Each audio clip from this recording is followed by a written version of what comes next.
my birdies, and welcome back to my channel. If you are new here, my name is Robin, and this is Robin's Reading Nest. Please like and share this video, hit the subscribe button, and click the notification bell so that you may know when I upload or go live here on my YouTube channel. You can also follow me on TikTok, Instagram, and the Storygraph at Robin's Reading Nest. Today's book was part of my 10 before the end list. If you missed that video, I will link it down in the description box. For the month of May, I'm doing reviews on books where the mother is a central and/or influential character in the novels. My first review is on Mrs. Wiggins by Mary Monroe. Mrs. Wiggins is the first book in the Lexington, Alabama series. There are currently 5 books out now. Here is the summary for Mrs. Wiggins. The daughter of a prostitute mother and an alcoholic father, Maggie Franklin knew her only way out was to marry someone upstanding and church-going. Someone like Hubert Wiggins, the most eligible man in Lexington, Alabama, and the son of its most revered preacher. Proper and prosperous, Hubert is glad to finally have a wife, even one with Maggie's background. For Hubert has a secret he desperately needs to stay hidden, and Maggie's unexpected charm, elegance, and religious devotion makes her the perfect partner in lies. Their surprising union makes the Wigginses the town's most envied couple, complete with a son, Claude, whom Maggie idolizes. That is, until he grows up and falls in love with the worst possible fiancé. Terrified, Maggie won't let her son be destroyed, and when her employer's brother sexually harasses her, Maggie knows something needs to be done about him as well. In fact, she realizes there are an awful lot of sinning, disruptive people who should be eliminated from her perfect world. But the more Maggie tries to take control, the more obstacles are thrown in her way. And when it seems like the one person she always expected to be there is starting to drift away, Maggie will play one final merciless game to secure what she's fought so hard to earn. So let's meet our characters.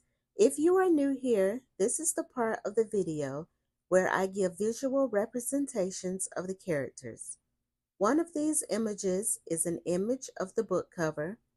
The others are stock and AI photos found on Canva and the internet.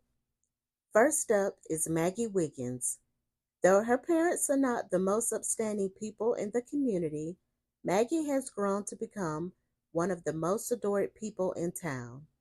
In addition to that, her gumbo has people lining up to get a bowl. Next up is Hubert Wiggins, Maggie's childhood best friend turned husband. While his family is the total opposite of Maggie's, his lifestyle is not in line with what his preacher father and First Lady mother believe in. Also, because they live in the South, there is no way that he can live out loud. By marrying Maggie and building that perfect family image, he becomes what his parents want him to be, an upstanding man. And finally, there is Claude Wiggins.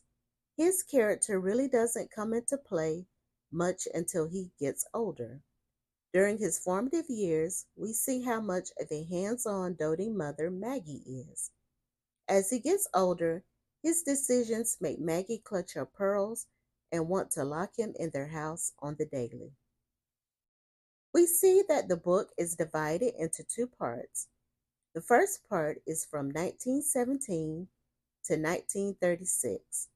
It covers the beginning of Maggie and Hubert's marriage, their backstory, and Claude's childhood. The second half is from 1936 to 1939 and covers Claude's adulthood. Let's dive a little deeper into the book. With Hubert being gay and Maggie having trauma from being abused by a family friend, having a baby the old fashioned way is out of the question. IVF and surrogacy were not a thing back then, so going out to find a sperm donor seemed like a good idea at the time. I didn't agree with the way Maggie and Hubert treated the guy afterwards.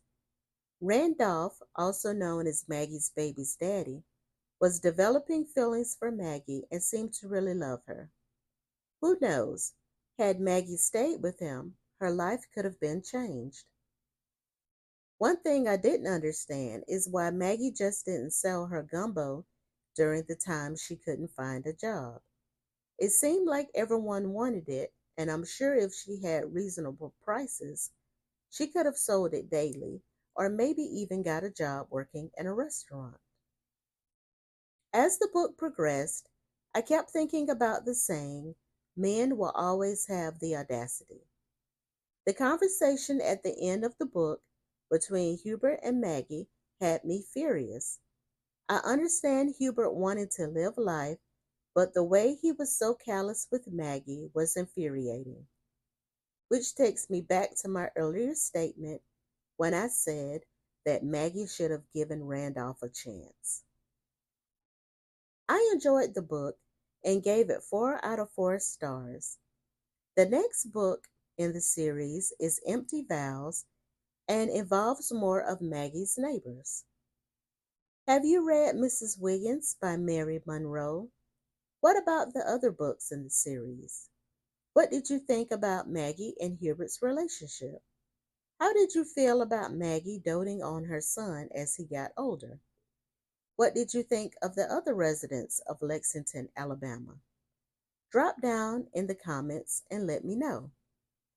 Also, if you missed my last review on the Strawberry Patch Pancake House by Lori Gilmore, please click here to see it. If you have seen it already, thank you. I appreciate that. Well, that ends today's review. I'm so glad that y'all decided to spend this time with me. Until we meet again, thank you for visiting Robin's Reading Nest, where birds of a feather read together.